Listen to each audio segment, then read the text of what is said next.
Okay, so welcome to Sonia's Anthems, man. This has changed from Ellie Anthems to Sonia's Anthems. It's actually just called Anthems. It's going to be whoever booked Anthems, right? And every single person's going to have their own day. Ellie Anthems has changed quite a bit because we had an unfortunate situation. I've spoken to each individual person. And yeah, so you guys are getting more reactions, which I'm sure you guys are ecstatic about. And you can have your own particular day. And we're going to continue with it until we completely finished. I'm not going anywhere until we finished with Ellie Anthems, Campbell Cravens, and... No, I actually think it's just Ellie Anthems and Campbell Craven. Oh, and then REF Fridays for Sammy. So, yeah. So, this is literally the first day of Sonia's Anthems. And we're starting off with Daughtry. It's called Pieces. We have reacted to 2 or 3 tracks of Daughtry. I actually do like them. But never heard this one. Let's rock and roll, man. Let's see what we got. Daughtry, Pieces, Sonia's Anthems. Let's rock and roll.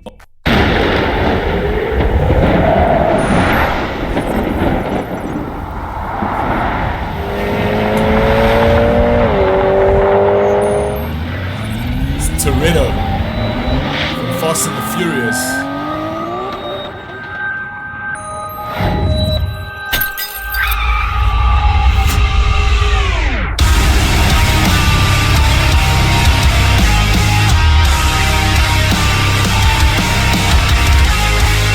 You never know what lies beneath the surface, and what you'll find, and if it's worth it. Losing ground, I'm getting nervous. There's only so much I can control. Even with the cracks in the mirror, my reflection's getting clearer. And I'm trying to cope at the end of my rope while I'm doing the best that I can to live with the broken pieces of me that were shattered. Fire, bro. You see, Daughtry doesn't fuck around, though. I absolutely love Daughtry. So you can actually see the premise of this is pretty simple in terms of, like, even with the way he was sort of driving, whatever else. We make dumb decisions, and they're very, like, snap decisions. So these judgments are stupid. And then you realize only when the consequences come, you know, when something happens, do you realize, oh, fuck, you know, I really fucked up, essentially. And that becomes one of those things that lives with you, right? They can be dire. It can be a real hectic situation. God forbid it's not something that will affect somebody else in a negative way or affect you in a way that it kind of, like, kills you or paralyzes you mentally or paralyzes you physically, whatever it is. Just stupid snap decisions, snap judgments that we make that land up being some of the most painful things in our life, right? But when that actually happens, it's being able to understand that you are human and that things do happen, right? And things are going to break. And it's just about your wherewithal. It's about your strength and your ability to piece that shit back together, right? I like what he actually said there in terms of, like, the image in the mirror is becoming clearer, right? Because it's like you first kind of had that murky image of yourself in that mirror, and through adversity you start to sort of clear that. You start to really realize who the real you is. And the real you, unfortunately, is going to come through a lot of pain and adversity. It's not going to come through the good times. It's going to come through the bad times. You're going to find out more about yourself through adversity and through tumultuous times than you are going to find out about yourself in good times. Good times, you don't find any sort of depth or character in a person. It's only through the bad times, right? And those bad times are what give you the ability and the insight and the introspection to be able to pick up those pieces and move forward. Should you choose to. Some people don't. But anyway, carry on. Can't stop the bleeding, I'll never get over it. It's hard to move on, but I'm learning to live with the pieces of me. Pieces of me. You never know who's coming for you into the storm without a warning. Like the cold of the morning, oh how it cuts straight to the bone. See, he says you never know what's coming for you into the storm without a warning. But that's the important part over there with regards to into the storm, right? You can actually know that the storm is coming. A lot of the things that actually a lot of the strife that we cause in our own life is the fact that you know that there's a storm coming, but we keep avoiding. Like, you know that you'd rather tackle something head on than run away from it, but a lot of the times we choose to run away from it, and eventually the storm gets to you either way, right? You'd rather be that fucking bison or that bull as opposed to that, or the bison versus the cow, right? The cow, this is literally a Googleable thing. Like, cows run away from storms, and what happens is that when the storm eventually catches up with the cow, they land up being caught up in that storm for longer. Whereas a bull, right, or a bison will run directly into the storm, and it will be painful at first, but they come out the other side much faster because they're dealing with it head on. That's literally how we should be doing it, right? That's literally how we should be picking up the pieces of our life, is when something's broken, you tackle it immediately. Stop brushing it under the carpet because it's too painful to deal with, because you're too scared and you're afraid to see what comes. It doesn't matter. It's coming to you either way. The longer you leave it, it's going to be more painful down the line, essentially. So if you know the storm's coming, just run directly into that fucking storm, and you'll thank yourself every fucking day that you did that, because the pain will be less and you will come out on the other side a stronger person than if you kept running away from the storm and then got caught up in the storm, and then it's going to just keep you there for longer. You know what I mean? Anyway, carry on. It's the silence in the battle. When I'm afraid of my own shadow.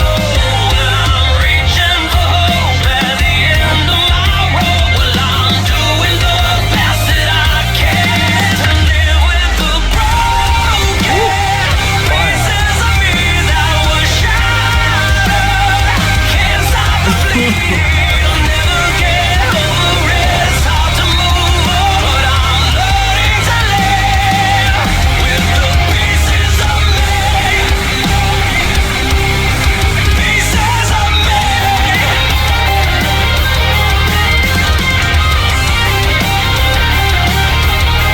Fire, it's gonna take some heavy on you. It's the past and I need to let go. Learning to live with this hole in my soul. Losing grip and I'm just trying to cope. While I'm doing the best that I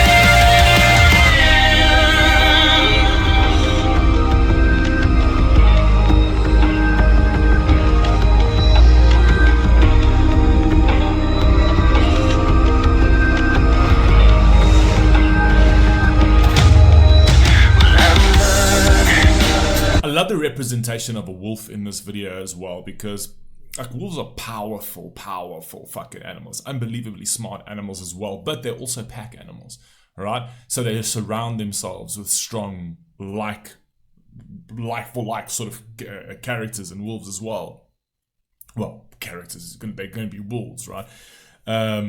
But that's the great thing, is that they work together, and that's the kind of network, that's the kind of people you need around you. You need a wolf around you. You don't want sheep around you, right? You want that wolf. You want that wolf in the thing, and you want to sort of cull the herd, your own herd, of those people that'll bring you down. And so many people, everyone in their life has had those people that have taken advantage of you, has acted like they're your friends, but they're not your friends, right? And they're just there and they're around for the good times, right? But when you cry alone, essentially. They'll laugh with you, but the moment it comes to a point where you're crying and you're going through strife, they'll be like, listen, dude, I'm out on this one, essentially. So those are the kind of people you need to get out, right? You don't want those part of your packs, right? You want to be the wolf, right, in your pack, and you want other wolves like you in your pack.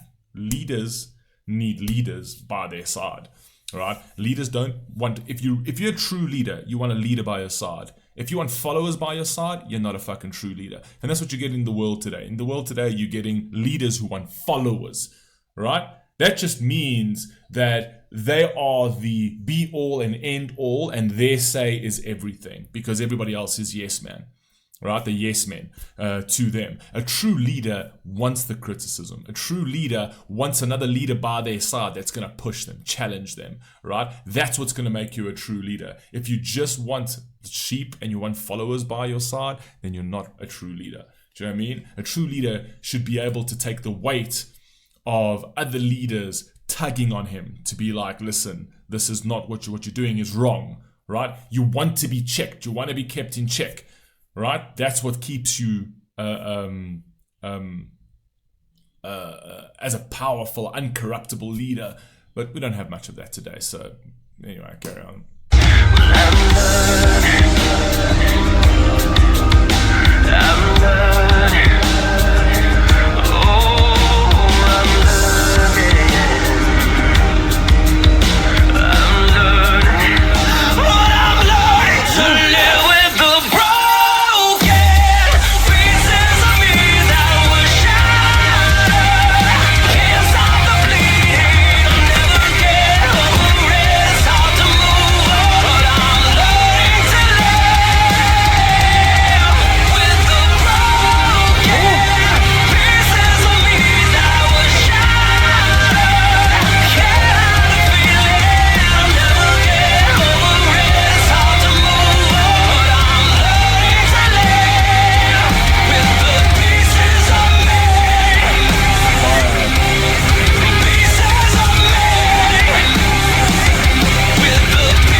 What else can you do but learn? If you don't learn, you stay in the same fucking place. That wolf looks pretty passive though. Fire. That's a very, very, very cool song, man. Love that. It's just basically, it's just fighting. You keep on fighting either way, right? Shit's gonna happen. Your pieces are going to get broken many times, right? That's why I consistently say you never know who you are. You will be shattered many times. You will think you are a certain person, and certain environments and certain situations will make you realize that you're not who you thought you were, right? And you're going to have to adapt and change, and you will be doing that until your deathbed. And I think this song speaks to that. You guys let me know what you think down below. I'll catch you on the next one. Peace.